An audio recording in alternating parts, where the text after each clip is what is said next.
Hare Krishna, Sridevi Mataji. Thank you so much for your patience.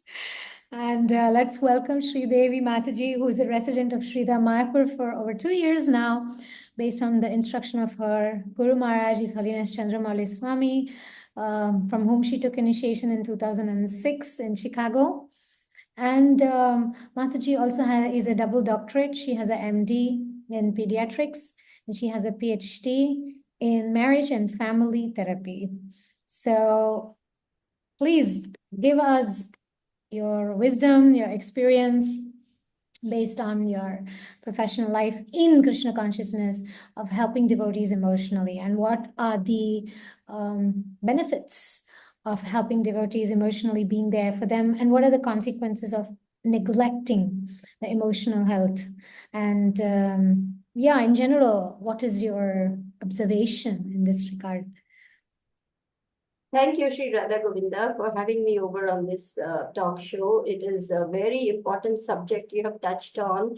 And I believe that now for ISKCON, this is the most important work that we need to do in order to build the socio-cultural fabric of ISKCON, to have strong families, strong communities, strong societies, because Prabhupada's desire is that we show the way to the world. He said, this is the movement which will save the world in its darkest hour. So at all levels, ISKCON is the only solution. For that, we ourselves have to be good examples and have strong, healthy, loving relationships amongst ourselves. And this is what Mother Krishna Nandini strove tirelessly for. When she began the Grihastha Vision team, it was with the intention of helping couples have strong marriages. In fact, she coined the term strong marriages, healthy marriages, happy families, strong ISKCON. Because her dream was to see that ISKCON that Srila Prabhupada envisions. An ISKCON which is a shining example to the world at every level of existence. Every level. Which means we have a lot of work to do, given that we are in Kali Yuga, given that many of us have suffered so many different types of trauma. Children have gone through so much as Gurukulis, and they have suffered enormously. And at so many levels, abuse is rampant. So for all these things to change, we have to look inward. We have to do that hard work of healing. We have to take all those, I don't want to say skeletons, demons out of the closet, so to speak, so that we don't carry forward the generational curses and keep carrying the same old thing generation to generation that we have suffered from. The consequences of offering this kind of care are enormous. I have seen myself in therapy, people change their lives for the better, to give up their old ingrained dysfunctional patterns of behavior and adopt better ways of interacting with others, which are definitely more rewarding, enriching, and most importantly, you're not making offenses anymore and derailing your spiritual life because you're getting triggered so much, and so on. The consequences of not doing that, hey, we are seeing it all around us. Fall down, scandals, things rocking the movement, and the repercussions are terrible because whole society as a whole suffers whenever leaders fall down, whenever there's a scandal, because everyone, even who is not directly involved, gets affected. How? They think, oh my God, if that leader could do this, what about this common fellow who is next to me? He's just an ordinary bloke. Who knows what he'll do to me? So then an atmosphere of fear and mistrust is engendered, where I'm looking at everyone as though they are suspect. What that creates barriers. I'm now afraid to move out of my, little shell. We become very much, frightened of the consequences of maybe reaching out and getting hurt. So these have very, very bad effects on our society. We need to really clean up our act. Really need to clean up our act at all levels. That's my take on it. Yeah, very important points. I like the fact that we lose faith in everybody. We start becoming like detectives looking at, oh, what may be wrong with this person because of the kind of hiding the disease, right? How much can we put it under the carpet? How much can we push it under the carpet, especially as an organization? Yeah, it's True. even this morning, my Guru Maharaj, Japatak Maharaj gave class and he was saying, he repeatedly says this. It's better to be a good grihastha than be a bad brahmachari. And he repeatedly Yes. says this. So it's Yes. better to be honest and clean, really truly be in spiritual life than show that I'm in spiritual life, right? Yeah. And how unhappy is that person who is, hiding some deep, dark secret and putting on a show, how miserable they are, how difficult life becomes. There's a saying, oh, what a tangled web we weave when we first practice to deceive. And that deception ultimately comes out in the form of a big scandal, and everyone, why reach that point? Why can't we just say, yeah, I have this problem, please help me, and finish off and move on? Life is very short. We don't have so much time to waste. Yeah, So so being honest is, that brings us to another question. For those, especially like leaders or helpers or support group, people who are want to help others, right? Those who have an intention to help, but those who may not have professional training, they may not have studied psychology, or they don't have this training of with Krishna Nandini. Many people may not have had the fortune to meet her and take the courses given by her or listen to the classes, how she would transmit that vibration, right, of having wanting that strong ISKCON through having happy families. So what advice would you give to those people who want to do it but they don't have training? And maybe you can share with us some do's and don'ts, how we can effectively support devotees, especially as some sort of leader or take caretakers. well, leaders have a very special responsibility. They are given a leadership position to lead. So they have to lead by example. They themselves have to be shining examples of being emotionally intelligent in order to lead the people who are depending on them. EQ is maybe even more important than IQ. Emotional quotient, we don't really put so much emphasis on this, but a leader who is actually emotionally savvy can actually get the best out of his team because he tunes in to the individual needs of each of those. He knows how to encourage them, he knows how to allay their fears, he brings out the best in people. He's a people person. So it doesn't mean that you have to have a PhD in a psychology field. You just need to get the relevant training. Maybe you need to just maybe attend some courses. And if you absolutely cannot, then watching other leaders who have those skills, learning from them, working under them, who is a good leader, one who's a good servant. So for me, I was very, very fortunate that I observed Mother Krishna Nandini at very close quarters. She was really the embodiment of kindness and compassion, tolerance and patience, and so many good qualities. I think for a leader, Krishna will give him the intelligence, give him or her the intelligence that is needed, the compassion, because Dadami Buddhi Yogam Tam. The early devotees, what training did they have? Srila Prabhupada said, you sit in front of the canvas and you pray to Krishna, and Krishna will empower you to do the paintings. Blank canvas, I don't know anything, and I'm supposed to paint, but Wow. that's how Prabhupada empowered them. Mm. Same way for the Palace of Gold. Nobody knew anything of how to build. Nobody knew anything of architecture or stained glass windows or fancy stuff. And yet today, look at the Palace of Gold. It is a marvel. So the spiritual master will empower us if we sincerely pray, my dear Lord, please help me to deal with this situation. Krishna will help. So we must not feel so scared if we don't have the necessary qualifications because Krishna will give us those skills that are necessary, provided we have the heart. We must understand this is a very grave responsibility. Anybody in leadership position must understand I'm nothing but a servant leader. And as Bhakti Tirtha Maharaj said, we are blessed by the best and we are going to do everything we can to help each other pass the test. So that's how a leader's heart and mind should be. How can I help this person to bring out the best in them? help them to come closer to Krishna. And then Krishna will take care, give you everything you need.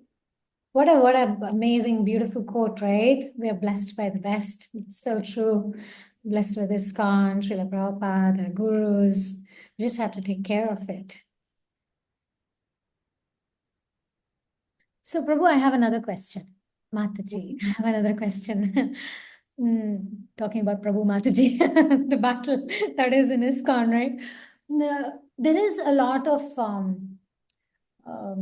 controversy around supporting women, empowering women, helping women to find their best.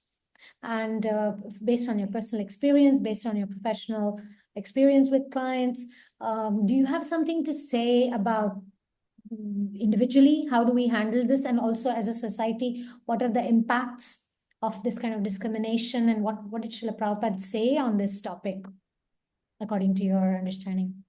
See, Srila Prabhupada is a shining example of the perfect spiritual master who brought out the best in everyone, whether it was a girl or a boy or an old man or a young man or a black African or a brown Indian or a white American. He saw the soul. He saw the soul in everyone. And therefore, the compassion he extended to everybody empowered them to do their best. Huh? On a train in India, Srila Prabhupada told two young white girls, get off the train and go and arrange a pandal program. Can you imagine what empowerment that is? Imagine that. And Prabhupada said, female dress, male dress, what is the difference? So Prabhupada, at the same time, he was very protective of the women. It's not like he just, sent them off to go and then he didn't care about what happened. In one place where there was only one decent room, he said, all the girls will stay in that room and we'll all sleep on the veranda. That's how protective he was. He wanted to make sure that the girls are always protected. Another time in New Vrindavan, he noticed one young lady, it was very cold and she didn't have a shawl, she didn't have a sweater. He said, don't you have any covering? And she didn't say anything. She was very shy. She didn't want to say anything. Prabhupada turned to the leaders and he said, it is up to you to ask the ladies what they need. They are very shy. They will not ask. But you must go and ask and make sure that they are comfortable and they have everything they need. Wow. So he put the onus on the leaders to take care of the ladies because ladies are shy by nature. They're soft and they are not forthcoming and demanding and asking, and that's not generally a woman's nature. So now, because of Kali Yuga, we are forced to become so strident and so militant just to survive. But that's not really a woman's nature. Her nature is to be soft and kind and relationally oriented. In fact, she sacrifices herself a lot just to keep peace, just to have a nice atmosphere, just so that everyone else is happy. That's a woman's nature. So this nurturing nature needs nurturing from others. It begins in the home. It begins in the community. And leaders have to become emotionally aware and offer this, because now we have so many single women. We have so many women abandoned with small children in our movement. Where are they going to go? Who's going to take care of them? It becomes our responsibility, isn't it? So men need to be trained to take care of the women nicely at all levels, in the home, in the community, in the office, in the workplace, in the temple, everywhere. Now, this is something we need to learn from Srila Prabhupada, because Srila Prabhupada showed by his example. But we don't see so much of that in our society now taking place. In fact, we still are carrying forward with many, very, what to say, I don't know how to exactly to put it, things that are disempowering and alienating and even invalidating of women's experiences. Telling a woman, you shouldn't be so sensitive. How disempowering, how alienating, and how invalidating. Those are her feelings. If she's sensitive about something, we need to respect she's sensitive about this. Why we have to judge her for being sensitive? Also sometimes when somebody says that, oh, you're being too sensitive, it's actually just a way to get away with what they're doing. They just want to put the blame on the person, a woman, saying, hey, you're just being a crybaby, because they don't want to take responsibility, right? for So what actually, they I are think that doing. kind of Yes. brings up the whole psychology aspect of what is this gaslighting. See, emotional abuse and verbal abuse is very real. It is not that it's just physical abuse. Abuse occurs at so many levels. Verbally abusive people, emotionally abusive people constantly invalidate you, disaffirm you, deny your reality, and try to gaslight you to make you think you're crazy, you're mad, you're this, you're that, so that, as you rightly said, they can get away with whatever they're doing. They don't want to change. Yeah. Oh my This is God. real. Yeah. That's why the service that you're doing of taking care of those devotees who have been invalidated by some narcissistic people, because narcissism is sickness, right? So some devotees may still have that sickness. They may be chanting Hare Krishna, but they may still carry some really like serious sickness in them. Deep anarthas. Yes, Not just yes. Abuse is actually a kind of mental illness it that is. needs treatment like anything else. Absolutely. Actually, coming to that point, we'd like to hear what projects are you currently working on? Are you like working on some, how do you plan to promote this culture of emotional health and protection of women? And how can people connect with you? Is there like a place that they can connect with you? You can tell us more about your vision. Sure. The way I am seeing it is at my level, because I'm just a very small servant of Here's the Vision team, trying my best through seminars, through talks, as well as through my Srimad Bhagavatam classes to make a difference in the way people perceive women and in the way women perceive women. Both things are very important. I believe that just by being an example of someone who's at least sincerely trying to follow her Guru Maharaj's instructions, I am, in one sense, sharing that sincerity with my other lady friends. I remember one young girl who just joined the temple in Croatia. She says, seeing you, Mataji, gives me so much hope and inspiration because I see 20 years from now, I will be giving classes like Sridevi Mataji, you know. So for her, it was like, okay, after 20 years, Sridevi Mataji is giving class. Maybe I will be there one day too, giving class. And I said, yes, I want you to feel encouraged that even a lady can give class. And Guru Maharaj also told me lady preachers are very much needed in our movement because otherwise women feel disempowered, discouraged. And after some time, he's told me personally, the attendance dwindles and comes down in the temple because there's no lady preaching. He said, we have a big need for lady preachers. So I'm trying in my own small, humble way to preach and to hold the Srimad Bhagavatam classes even online. He has asked me to give classes online on Zoom also. And that's what I'm trying to do. The second thing I'm trying to do is encourage sadhu sanghas. I attend home programs here in Mayapur and I speak about how we need to keep doing this to have loving exchanges and brings and build strong relationships of love and trust. Because Prabhupada said our society is like one big family where there's love and trust. So I'm encouraging. Just the other day, a very wonderful young couple, they held a home program because she just got initiated. She's Anand Vishakha Mataji, Radhanath Maharaj disciple, and his name is Mukund Chandra Prabhu. Both are very wonderful disciples of Radhanath Maharaj, and they held a home program. And they invited so many people to please come and hear the initiation lecture, which is what I spoke about. And then later on, I spoke about how this kind of initiative is what is going to build us as a community. And some young people opened their hearts. One young man told me that he's been here for a long time, but he doesn't feel he can connect with others. He doesn't feel a welcoming approach. People avoid eye contact. They are lost in their cell phones. Even if they meet each other, they will not talk, but later on they will text you to tell you what they wanted you to hear. So he felt very much that there is a impersonal streak to our interactions here. And I said, well, we're going to break all that the more we continue to meet like this. And I really appreciated the young couple for doing this, and I encouraged them to do more of it. So I said, and then this young man said, I'm happy to invite you to my house, Mataji, for the next Sangha. And I said, and I'm happy to attend and give another class so that we continue to build on what we have started over here.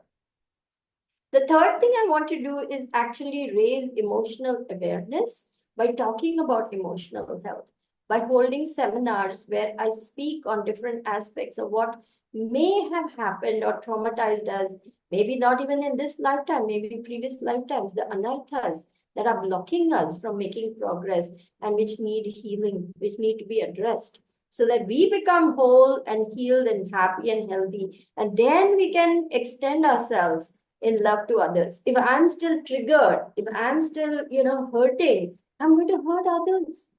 There's no way I can get away from that. I need to work on myself so that I can put my past in the past where it belongs and not that it keeps coming and hitting me again and again in the present. So those are the few things I'm trying to do. And people can connect with me through my email, which is Dr. Lakshmi underscore 2000 in numbers at yahoo.com. That's DRLAKSHMI underscore 2000 at yahoo.com. Or they can send a WhatsApp message to me at +91 629 692 8909. Or they can also send, if they don't want to reveal who they are, they can send anonymous questions to our website, which is www.vaishnavfamilyresources.org, which is our Rest the Team website. And with that, there are many, many, many people who are happy, eager, and willing to help you reach healing. My humble request is please get help. Don't suffer. Don't suffer. Life is too short. Life is too short. And we want happy devotees. Like, that wonderful devotee, Jayananda. He was so brimming with bliss and love for others that the person who saw him said, if the garbage man can be so happy, I want to join this place. That's the kind of devotees we want. So my prayer is that whatever little bit I can do to make a difference, I do that. Thank you. We will put all the details in the description box so people can just link and send you Okay. an email or go to the Grihastha Vision team. And I really like the point about the community because we don't have to struggle alone. We are not alone. There are people who are qualified and we can also get help anonymously. I also like that point because sometimes people are not ready yet to come to the point of trusting because we don't blame them. As a society, there is an issue with confidentiality in a community. If people do share, then we never know who is going to use it again. Well, I take confidentiality very, very strictly because I am bound by my code of ethics. It's a medical legal requirement for me to maintain confidentiality. My clients can sue me if they know that I have breached confidentiality, and I've never done that. In these 20 years, I have never, ever breached confidentiality, nor have I ever got sued for that or for anything. That is great. Yeah, that reminds us to go to professional help and to not rely on maybe just talking to your friends sometimes because it could lead to not getting right advice or gossiping or whatever. So better to go to a professional help if you are facing some challenges. So that's another important information there. So Sridevi Mataji, thank you so much for joining us today. And we are really honored to, to be giving you this gift of appreciation on this special event of celebrating emotional healers in ISKCON. So please continue the good work and we hope to see more of you. We can do more episodes on different important topics that can empower devotees and find timely help. Thank you very much. And I will accept this award only on behalf of Mother Krishna Nandini because she is the person who has striven tirelessly to make a difference in ISKCON. So I cannot accept this on my behalf because my work is so insignificant. But her, yes, she deserves that award. So I will humbly accept on her behalf. Krishna Nandini Mataji ki jai. Jai. Prabhupada ki jai. Jai. Thank you very much. Hare Krishna. Hare Krishna.